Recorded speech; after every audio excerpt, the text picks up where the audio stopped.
Alright,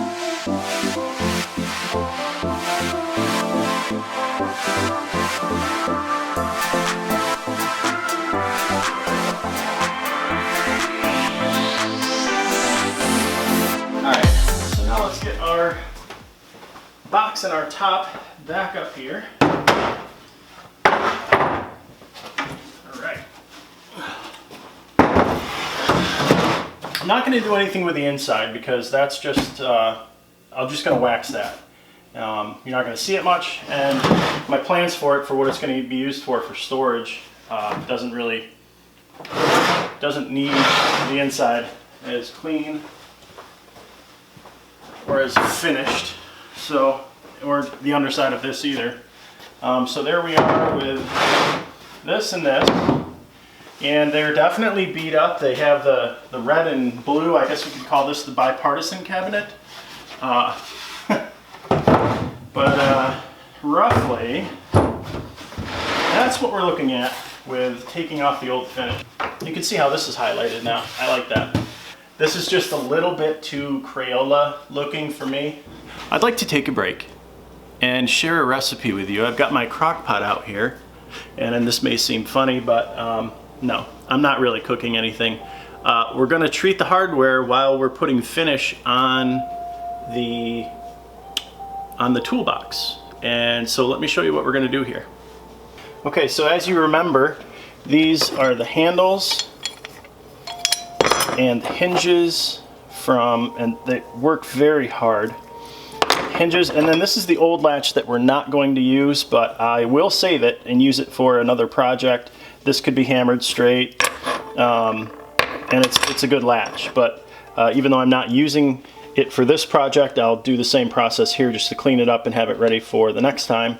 The chain, I kind of like how it's rusty. It's got a little bit of the original paint on it, and I'm afraid if I get it wet again, what will happen is it will rust up, and the kind of rust that will shed. This has been used enough already that the rust isn't leaving any residue anywhere, so I think we'll just leave that the way it is. But these, we're going to drop in the crock pot, and I have it turned up on high, and nothing but water. So we're just going to drop these in and let them cook while we're doing the finish on the other parts. So I'll show you really quickly. So you can already see, this is amazing. I've had them in here for 2 seconds. You can already see a flake of red paint there that's already coming off. And you can see that they're bubbling.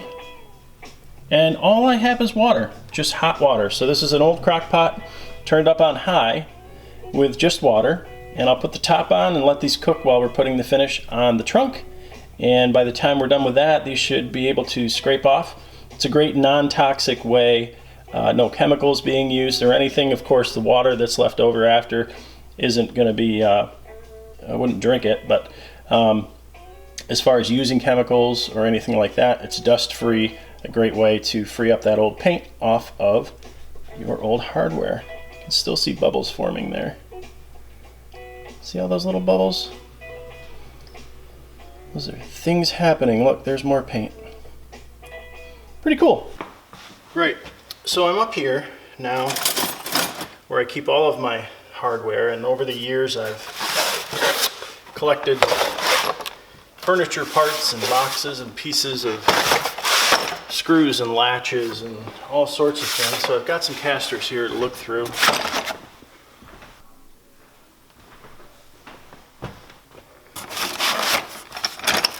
Something like that just looks too modern, plus it's the wrong kind because I'd have to drill up through something that's got a 3/4 bottom on it.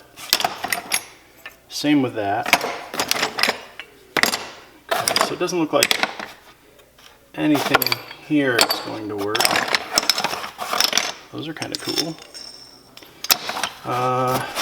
These are the same thing. That's more for a tool that's got a corner on its metal frame that comes down, would fit into that.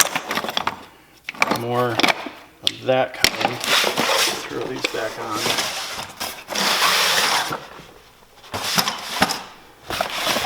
I do, that's a bracket. Ah, that wheel goes in that one. Here's one. If I have 4 matching, very nice. So we've got 2 swivels, 2 straights, and I'll have to figure out how I want to, probably 2 in the front, 2 in the back, like this. And they do all roll. And they've got kind of a cool industrial look to them. Not sure if there's a date. I don't see a date or a manufacturer. Looks like some sort of sign on that.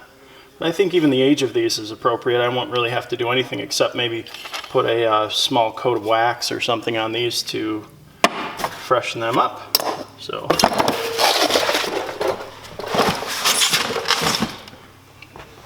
casters all set. Okay, so this is the bottom of the cabinet, and part of it was damaged. I'll zoom in on this. You can see here there's some wood rot in that corner, and that's actually where I want to put one of the casters. So my solution for that is to put some wood on there that is actually good.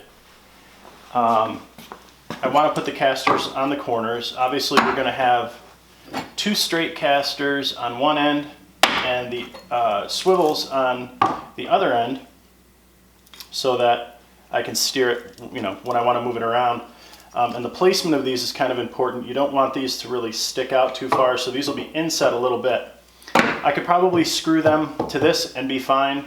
The integrity of this, it just, if I go to put one of these on here, it's either going to be tipped or I can only get a couple of screws on it.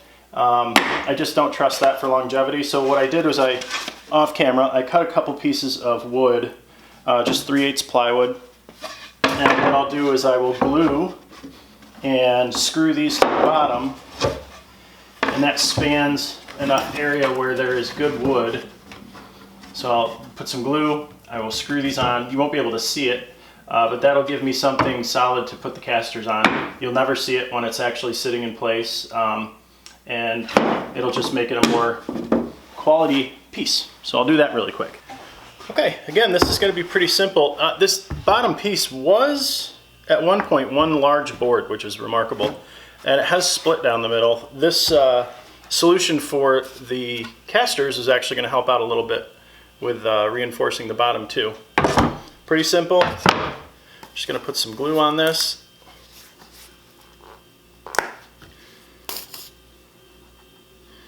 Peel the old off. No need to spread it or be fancy. Flip this right over, roughly centered, and screw it to it.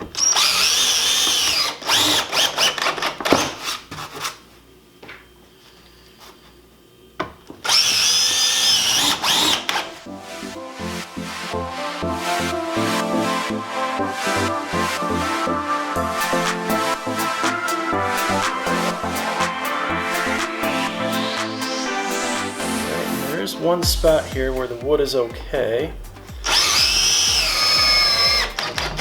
Like I said, this corner is completely cantilevered over that rotted spot, but because it's plywood, it's nice and straight. And then we can put our casters on.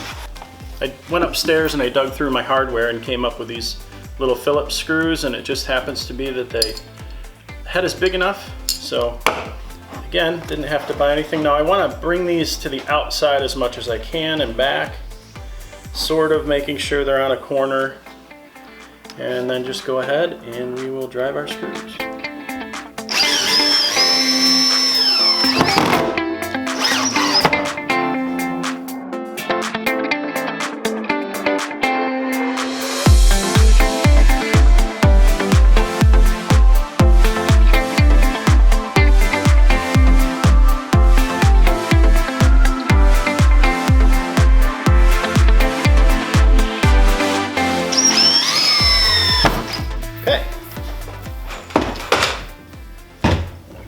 That over, and you won't see the plywood, but you'll see that it's on casters.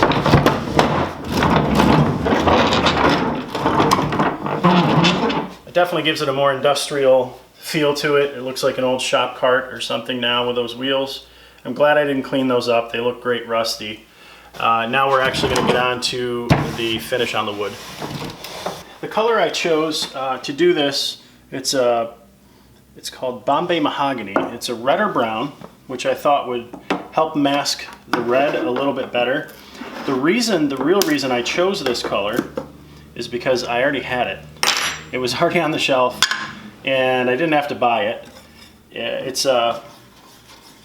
one of those things when you're doing a project like this and your whole goal is to save money and not spend all of the money that you would have had you gone online and purchased something. And a lot of times I think if you go by the old standard of doing what you can where you are with what you have and you're happy with that, you'll be happy with the outcome as well. So let's see if we're happy with this outcome. I believe we will be.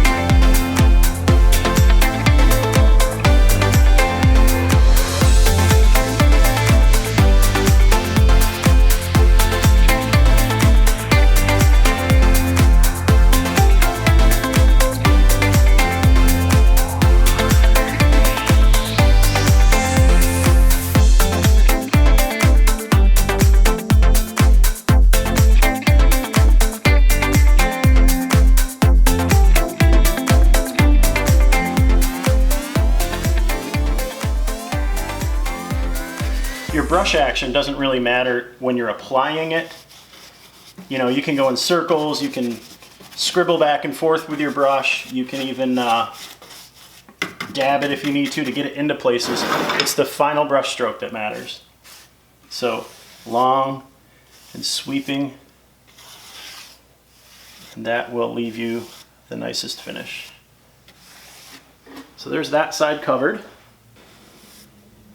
Profiles in the moldings tend to grab the stain also, and it can pool a little bit there, so that's a good spot to, once your brush is drier, to go back and make sure that you starve those little pools out to keep it from dripping. Okay, so I don't know if you guys liked the red and the way it went on before. I personally didn't. I grabbed a color that I had on the shelf and just put it on. As it went on, I wasn't super happy. So I'm going to put this on and then I'm going to show you what I did after.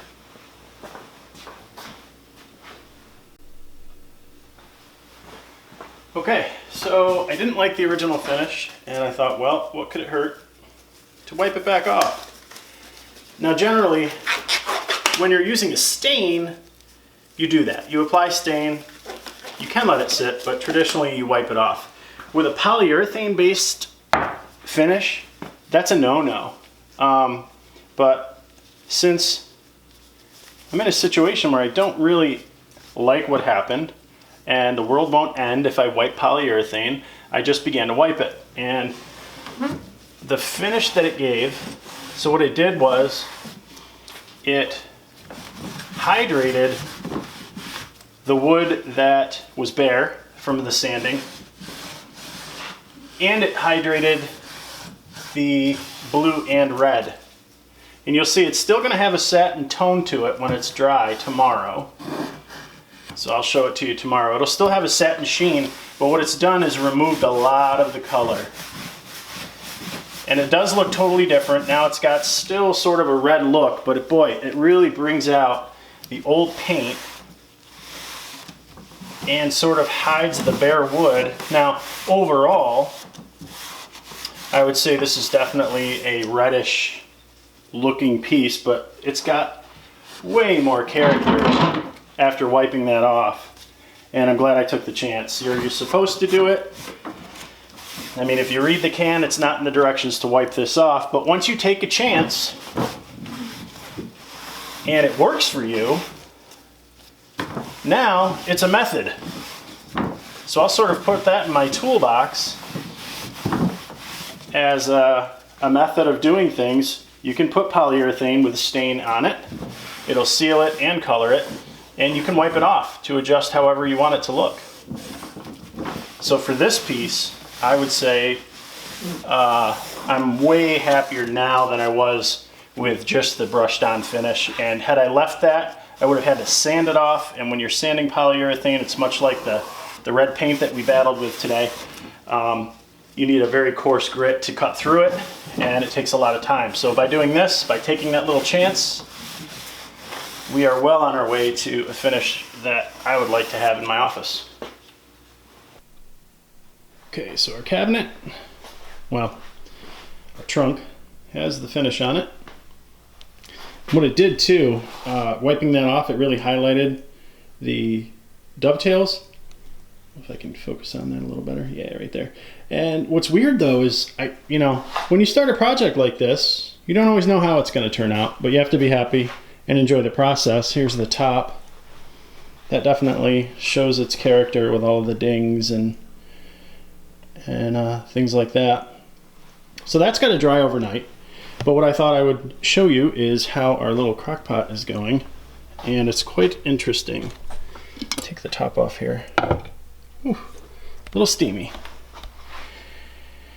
Let that go off for a second and I'll zoom in from back here. You can see how much is actually coming off just by sitting there bubbling. And I'm gonna let those cook a little longer, but tomorrow I'll take one out and scrub it with a wire brush, and it'll be amazing the difference that those are making. So definitely it's just heat and moisture, and look at the action in there, just all the paint moving around. I haven't stirred it, I haven't done anything, and it's a great method for cleaning hardware in a non-toxic manner. Okay, so the trunk has had time to dry overnight. Off camera, I already sanded it with 220 grit paper.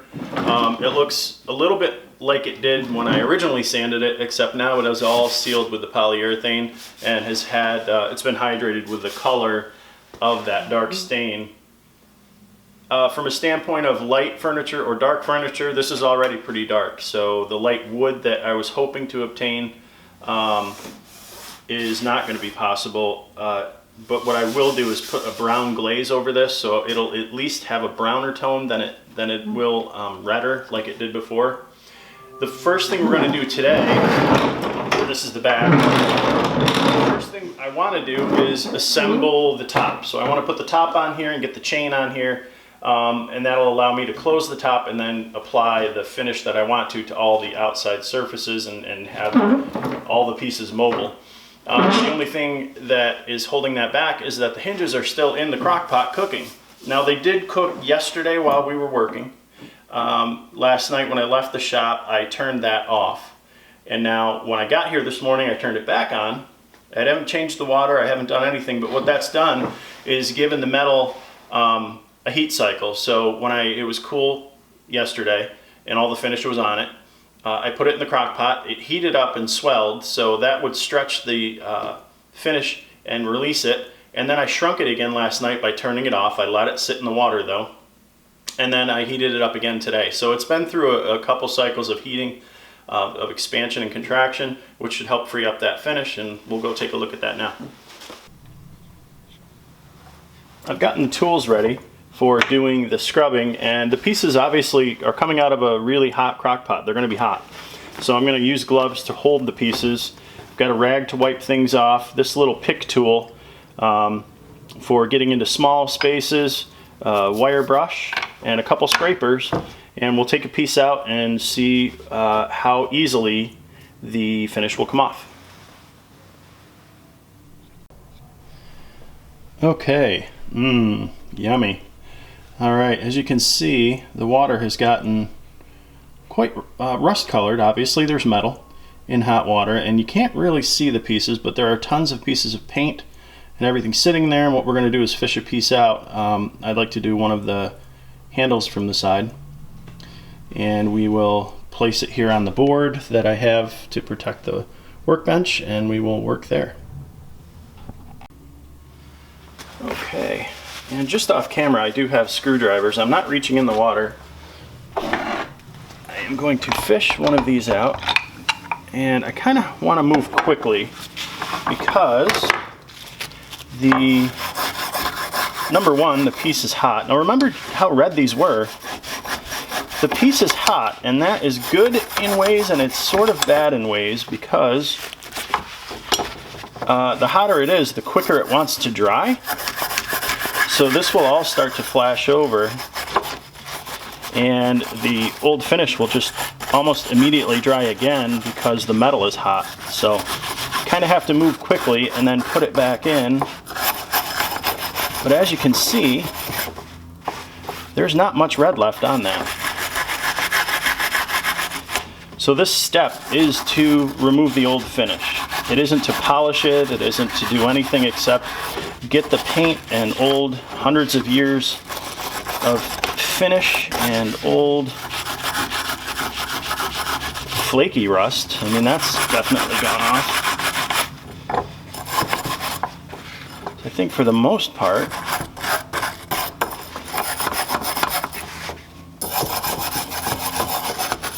you can see it's dry already. And that just happens quickly because it's so hot. Now there's some red left there. And yeah, even just scrubbing it with this brush and it's coming right off.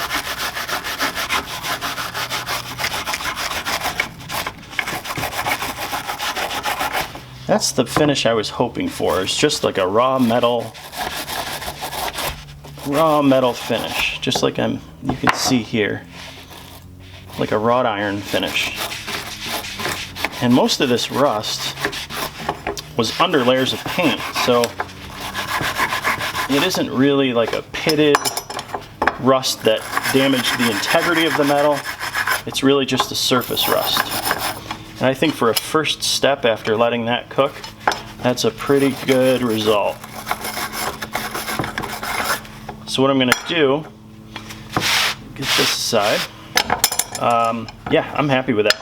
I'm going to set this aside, do the rest of them, and then what I'll do is change the water and turn it on, and we'll give it another heat cycle. The water should be less dirty because so much of the finish will have already been gone. Some more of that paint. Awesome. Okay, let's do the rest.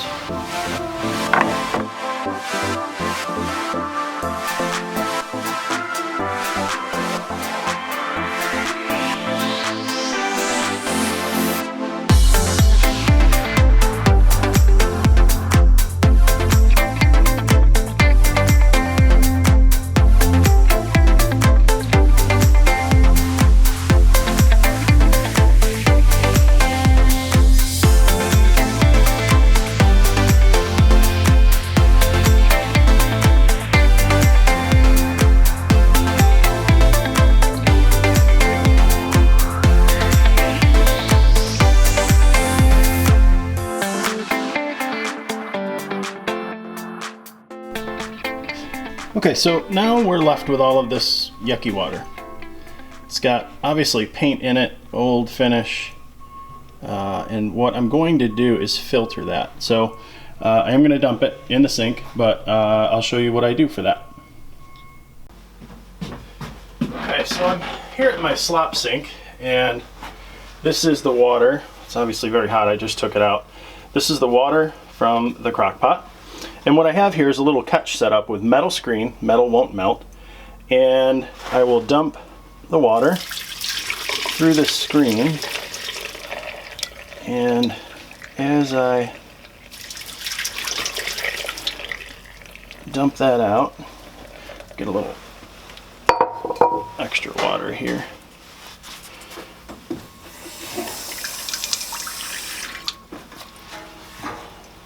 Slosh that around. You can see all of the sediment. A couple pieces there. Stuck to the bottom. There we go. So all of the old paint and finish that was on there is now in the screen, and I can dispose of that in the regular garbage. And what I'll do now is refill the water, and we will put the hardware back in for another cycle. Okay, we're set back up here with the crock pot. You can see all of the dirt and everything that we've gotten off of those, in addition to all of the finish that you saw that got caught in the screen. And now we are going to drop our pieces back in, and of course in that highlight you can see there is still some red left. Oh, there's one. There's one. And these two. That one really cleaned up nicely, that one.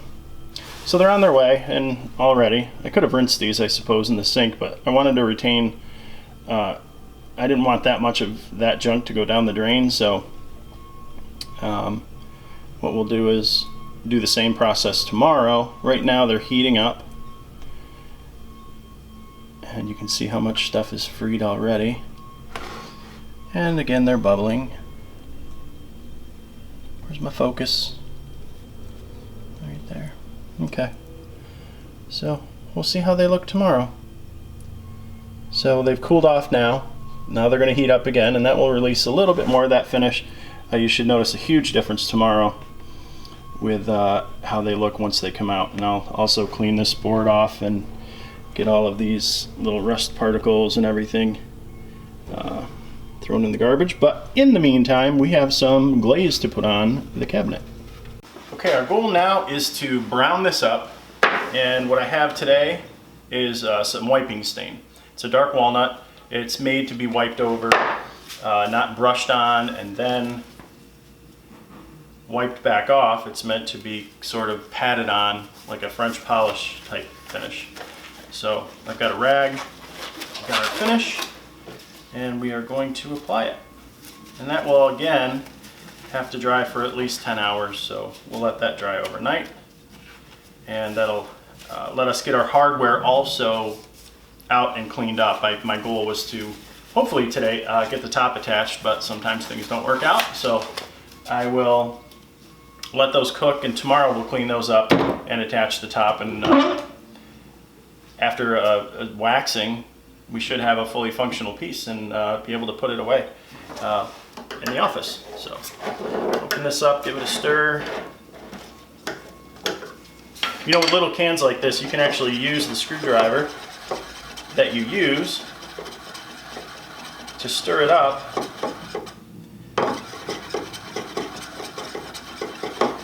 Or you can use the screwdriver you use to open it to actually stir it up. It's metal and wipes right off just like it was never used. So we're going to dip this, and we'll start with a circular motion on the front here and hope we get brown out of it. Just start here, and I'll put that on, but I'm going to, oh yeah, that's darkening it up nicely. Kind of in a circular motion, just wiping that on. And again, this is just hydrating. It's not creating a protective finish per se. It is giving a little color, but it's not like a polyurethane product that's going to have a hard shell after. So it will dry on top of the polyurethane that was already applied, and then over the top of that I'll use a wax to seal it up after this is dried.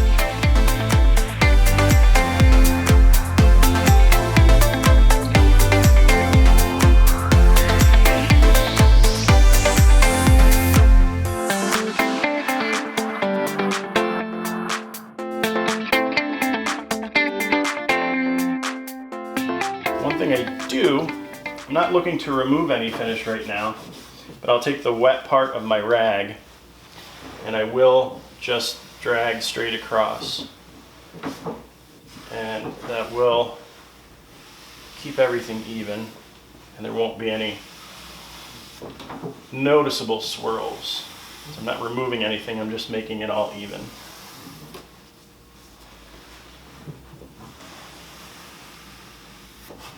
Like that. I'll do the same with the sides and the back. Alright, our cabinet is dry. It has that old weathered look to it again now. So that glaze dried, and it's definitely got a browner tone to it. I'm happy with that. I'll show you the top, how that came out. The top definitely has a browner tone. Very nice. And what I decided to do is on the top, and also here on the front. I was hoping to find some sort of old business graphic or something like that, and I didn't find that under the paint, but I'd like to re-add it, and it'll give a little character to the piece. So let's go over to my office and I'll show you what I've done this morning. So on the computer here, what I've done is created this, and that's my grandfather's name, and it's the he grew up in Brooktondale, New York, where my mom grew up, and that used to be called Brookton, New York. So I'm going to give it the age that it would have had back in the day. And over here on the cutter, let me just back out here. Over here on the cutter, I've done three patterns.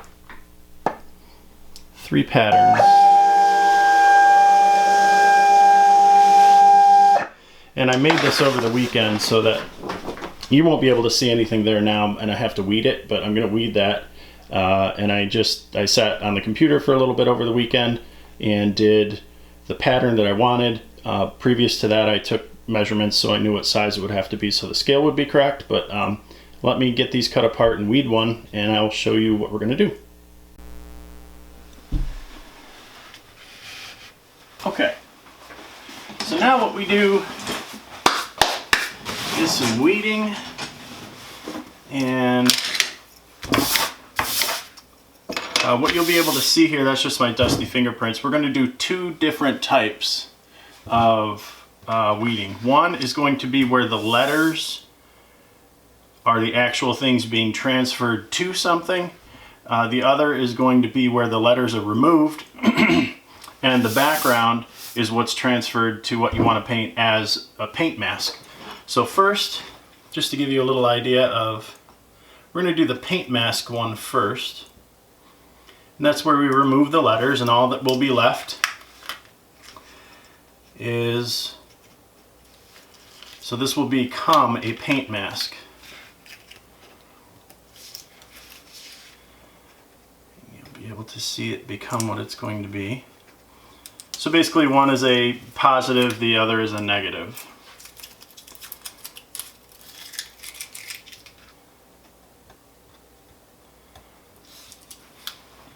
So my grandfather, F.C. Voris, and the Voris family used to own a grist mill in Brooktondale, New York, right along the creek. If you've ever crossed the bridge that goes over 6 Mile Creek there in Brooktondale, just south of that, along the bank, was their grist mill.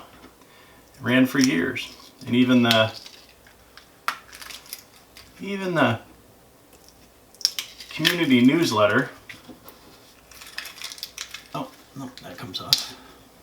The community newsletter in Brooktondale, New York has a picture of the old mill as their logo. So let's see now. There's the name, and then Brookton, and I'm just using a simple X-Acto knife to just grab the edge and pick these out. So this is one that we're actually going to use on the trunk, because I will stick that on and then I will shoot spray paint, and the paint will go through where these letters have been removed. And this isn't a fancy font either. It's one that I've always used for sort of historic looking logos. It's Engravers MT, which is available in Microsoft Word. That one, there we go. I don't know what happened there. That's all right. Microsoft Word, yeah, Engravers MT. I have some other fonts that I've purchased and that I work with, but they, for this particular use, aren't totally necessary. Alright. And actually, if you go to Brooktondale these days, the old store in Brooktondale, where my grandmother's house was just up the street, is now called the Brookton Market. And that's sort of a play on the word Brooktondale also, because back in the day Brookton used to, well, Brooktondale used to be called Brookton, and the reason that they ended up calling it Brooktondale was there was a large amount of confusion with the mail service, because people in Brookton were getting mail from people that lived in Brooklyn in New York City, and they had to do something about that, and so they called it Brooktondale. And I suppose had it gone the other way, what everybody knows as Brooklyn, New York now, may have been called Brooklyndale in New York City, who knows. Okay, so, and I'll show you just quickly, there is a square, it's called a weed box, that is right here. So this entire thing will peel up, but there's another step yet. So this has a rectangle around it, so does this one. And you'll see it very clearly now, because what I'm going to do is remove that rectangle and leave the letters. And this one's a little bit more tricky. You start with the, and as you get to the letters, it helps to press this down and let them peel out.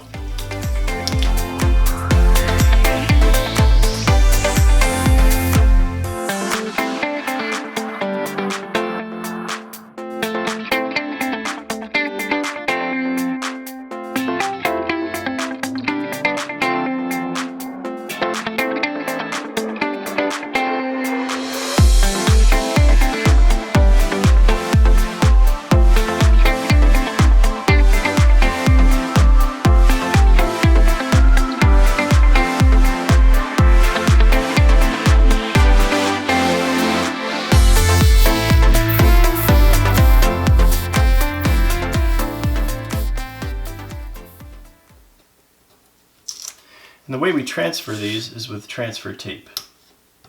So right now the adhesive side is stuck to the white.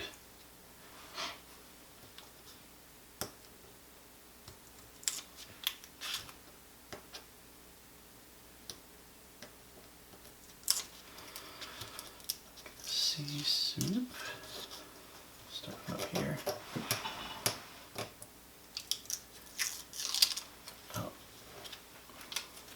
Little F.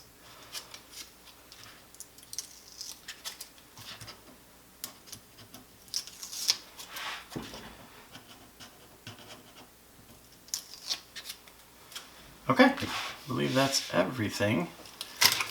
Now, this black that's on the outside doesn't need to be there. And you'll see the weed box, or what I call the weed box, that's around our lower one. Once I peel everything off that's not needed.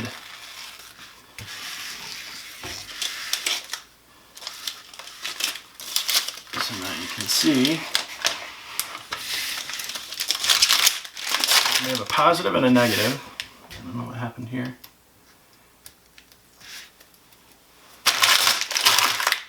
And I'm going to put some transfer paper down over the top of this, and then we're going to squeegee it, and what that allows us to do is then peel the back white off and apply those to where they're going. And normally there isn't that much waste on a piece because it would be cut the 24-inch wide, but now you can see that this is onto the transfer paper.